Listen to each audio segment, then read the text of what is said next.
After my husband died, the Lord spoke to my heart and he said, "What's the desire of your heart?" And I said, "Lord, I just have one desire. I want to love you. I want to please you." And he spoke to me again. He said, "What's the desire of your heart?" I said, "Well, I've always wanted to go back to Israel, but not as a tourist. I want to go there to live." So I knew I'd really spoke what was on his heart. So the Lord sent me back to Israel.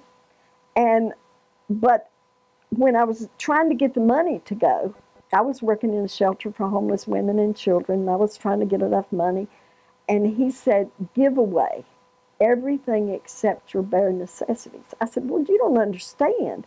When you're going on a trip, you save." And he said, "Just obey me and I'll provide." I obeyed him. By the time I got ready to go, I had my ticket paid for and I had $400 left. But I'm going to stay a month in Israel, so $400 to have a place to stay and eat and everything.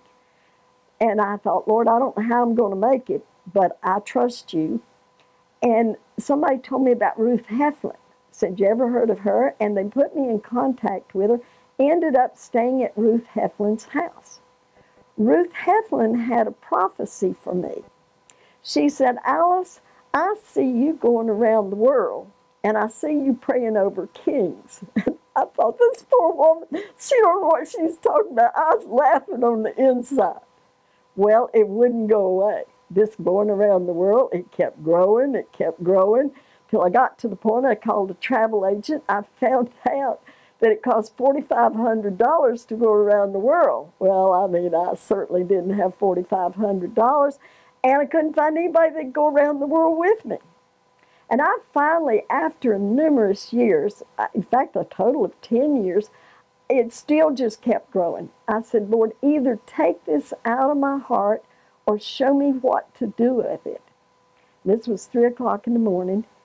And the Lord said, "Can you be like Peter and step out of the boat?" I said, "Lord, I can do that," because God had laid a foundation of his faithfulness.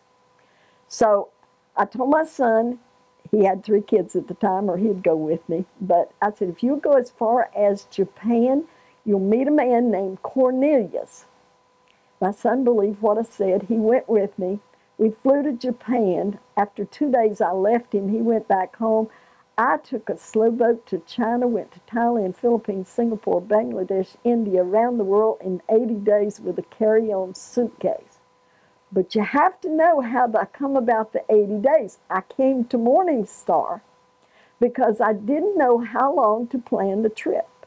And so I went to a prophetic team that did not know me, never heard of me. All they knew, my first name is Alice. And one man says, "Alice, I see you going around the world." I was 69 at the time, so he quickly added, "through intercession." The other man sitting there said, "Alice, I see you really going around the world in 80 days. So I went around the world in 80 days. Thank God for the prophetic word that helped in that situation.